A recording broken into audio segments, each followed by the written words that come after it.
Magandang umaga, Canada. And of course, mabuhay ang lahat ng Pilipinong inaabot po ng ating talakayan or vlog ngayong umaga. Ito po yung kabayan mo, Datol. Ngayon po ay Martes, ika nga natin, August 13, 2024. At syempre po, dito pa rin po tayo sa Toronto, Canada, actual Richmond Hill. Ayan, nako. Pangalan lang yun, hindi pang mayaman. At syempre, napakaganda po ng ating tatalakayin ngayon sapagkat malalaking issue. Unang-una na nga yung pagsibak ng ombudsman bilang alkalde ng Bambantalak. Itong actually, nagpanggap na ko Pilipino kahit na purong inchik purong Chinese, Alice Lialgo or Go Huaping. Ayan, sinabi na ng ombudsman na guilty siya. Guilty. Ibig sabihin nun, sinibak siyang alkalde ng Bambantalak. At ang COMELEC naman, nagpadala sa kanya na subpoena o show cause order, at kailangan niya sumagot within 10 days. Ganon karami ang kaso niyan At mababasa niyo po yung mga kaso niya sa isinulat ko. Lalabas yan sa Philippine Nation News Today. Sa Vancouver. At syempre dito po sa Taliba News. Dito po naman sa Greater Toronto area. Nagko-column po ko syndicated yung column Datol Order. Okay, ano ba ang iba pa natin pag-uusapan? Aside of course, dito po sinibak ng mayor ng ombudsman itong si Alice Lialgo o Go Huaping.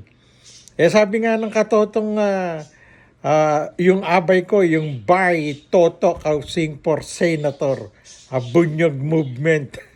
Si Toto po kasi kasama ko pong sports writer sa Pilipinas nung araw yan.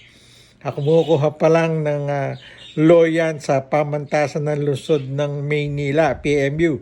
Eka nga natin, sports editor yan ng People's Journal. Ako naman po noon, nag-umpisa sa Manila Times noong 1986. Lumipat at kinuha ko sa Philippine Star, Evening Star noong 1987. Editor ko po ron si Nasirang Butch Maniego. Ayan, kaya nga nakasama ko writer nung araw, si Rose, yung dati po nating nasirang Consul General dito sa Toronto. Well, sabi nga natin, paano na yan? Sabi nga ni Toto, alam nung kanyang A1, hindi po A1, A1 na maraming maraming connection, abogado yan, daming natulungan niya nung araw na pro bono, libre. Meron pong mga taga-Pangasinan, saka may dugong Ilocano at Pangasinense, itong si Bay Toto Bunyog. Ako kakampanya ko yan. Pag tumakbon talagang senador yan next year, magtatanggal ako ng ibang kandidato ng Pangulong BBM o Bongbong Marcos. Ilalagay ko siya ron kahit na Bunyog or whatever. Independent siya. Magling yan. Matapang yan Dugong Pilipino talaga. Toto Kausing. Engineer. Doctor. Attorney. Writer. Ayan. Sabi niya, nasaan niya kasi kwan? Si Alice Go, nasa Suwal daw. Suwal, Pangasinan. At itinatago ng boyfriend niya ron. Boyfriend pala nung Alice Go, yung mayor ng Suwal. Dong daw Dong. Hindi ko alam mga plead. Whoever he is, ilitaw niya. At ang binalita pa nga ni Bay Toto, nag-loan ng Suwal ng 2 billion para ipampuhunan sa Bambantarlac Pogo na pinamahalaan nitong si Alice ko girlfriend daw What he could do for love, billion ang inutang, kaya pala nagagalit Pangasinan noon araw sa kanya hanggang ngayon. At any rate, naniniwala ako, hindi pa lumalabas yan ng Pilipinas. Kahit sabihin na nating may Chinese passport yan, hindi makakalusot yan eh. May BI maliban na lang, backdoor, ika nga natin, yung sa dagat nagdaan. Maraming lumulusot eh. Sasakay ng mga kumpit, ika nga, yung mabibilis na bangka ng mga kapatid nating Muslim, pinalalabas dun sa Malaysia sa Sabah. Daming pera nung ko na yan eh. Alis go na yun. Biruin mo, may isang kumpare kung taga Bambantarlak. Inaaya pa nga ako pag uwi ko ro next year. Aakyat kami ng bundok ng Bamban at maganda resort doon. Nako, hindi na matutuloy yan. At any rate, mahuhuli yan. Maniwala kayo sa akin. Ibang batas natin ngayon kaysa batas ng nakaraang administrasyon ni Digong Duterte. Si Digong Duterte, kaibigan namin nila partner Ron De Los Reyes yan eh. Dahil nga yung Abab Jeremy Go for Gold TV boxing namin, naku, dalas namin sa Davao City nung mayor yan. Way back 1987, 88, 89, 90, 91. Kasama namin si Manny Lopez, yung dating naging vice president ng ABAP at saka nag-president at nag-congressman ng 1st District ng Manila. Balik niyo yan. Balik natin si Manny sa 1st District ng Manila, Tondo area. Walang nangyayari dun eh. Ibig natin sabihin, si Alex Lopez naman, si attorney Alex Lopez, yung kuya ni Manny, tumakbong mayor yan, pero sinawimpalad na matalo. Pagtakbo uli niya, hindi naman tatakbo si Aiming Marcos na mayor ng Maynard, senador yun. Patakbuhin natin si Alex, tatalunin yan si Isko. Laking pera kinuha ni Isko sa Maynila eh. Tanging Lopez lang magbabalik ng ningning ng Maynila. Okay? Alright. So, naku, may patong pa sa ulo. Patong sa ulo? Wala pa palang patong sa ulo si Alice Go. Wala. Maraming takot dyan dahil nga triad doon ng China ang yayari dyan. Ba't si Kiboloy? Si Apollo Kiboloy, binigyan ng 10 milyong patong sa ulo. Hindi pa nga nakikita. Ibang issue naman yun. Ang inuna ko lang, itong si Alice Go, dahil nga tinanggal na siya as mayor ng ombudsman. Mag-a-appeal sigurado yan, pero hindi pa nag-a-appeal yung abogado niyang si Stephen David. Alam naman niya yung mga abogado, kahit olat na yung kaso, hindi papayag yan. Milyon ang binabayad yan para pagtanggol niya si Alice Go. Stop na nga go pa siya. Oops. Binabati ko nga pala lahat ng ating mga classmate dyan sa San Agustin Academy na nag-celebrate ng birthday ngayong August. And of course, yung valedictorian namin, si Arlene Cruz Villaruel na yata. Villareal ang apelido ngayon. Nandyan sa New York.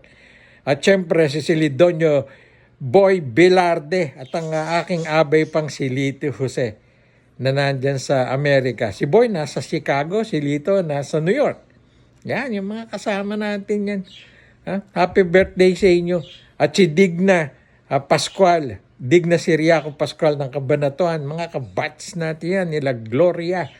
Ayan, sila, marami kaming magkabats nung 71 Ayan.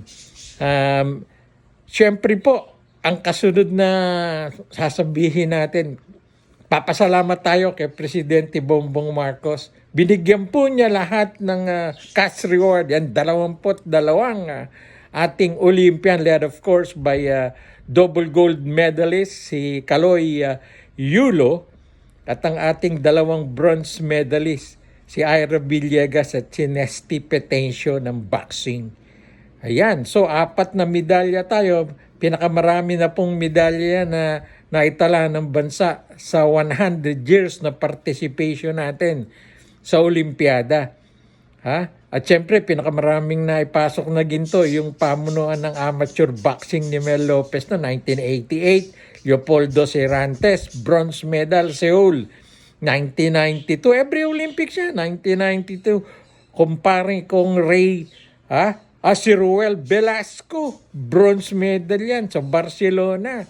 1996, Onyok Velasco. Robbery in Atlanta, si Gonong Pacneron de los nag-silver eh. Ayun. At yun na nga, after that, nawala na. Hanggang sa umusbong itong 20,000 plus 1. First gold medalist, Hidilyn Diaz, tumanggap ng not less than 30 to 35 million. At ito nga, double gold medalist, Kaloy Yulo, gymnastic, artistic gymnastic, floor exercise, at saka ang men's vault. So alam na po natin mga sports leader kung anong mga dapat na bigyan pa ng suporta ng ating bansa. Ika nga, yung individual events na multi-medal. Swimming dapat pinakamaraming medal yan. Pero wala tayong mabibilis na swimmer. Meron po, andun sa Sulu sa Mindanao. Sa Zamboanga, ang daming mga bata, yun po ang puntahan natin. Doon mag-umpisa. Ang pole vault naman po, EJ Ubiana, I believe kulang lang siya talaga ng, I don't know, sabi ko nga, baka kulang sa tulog nun. Tinalo na niya yung silver and bronze medalist na yun. Ba't natalo siya sa Olympics? We could not blame EJ. Kanya-kanyang mood yan pag bakbakan Pero sa 2028, kayang manalo. Ang boxing, yung nga lang po problema, ibinan na ng IOC sa LA 28.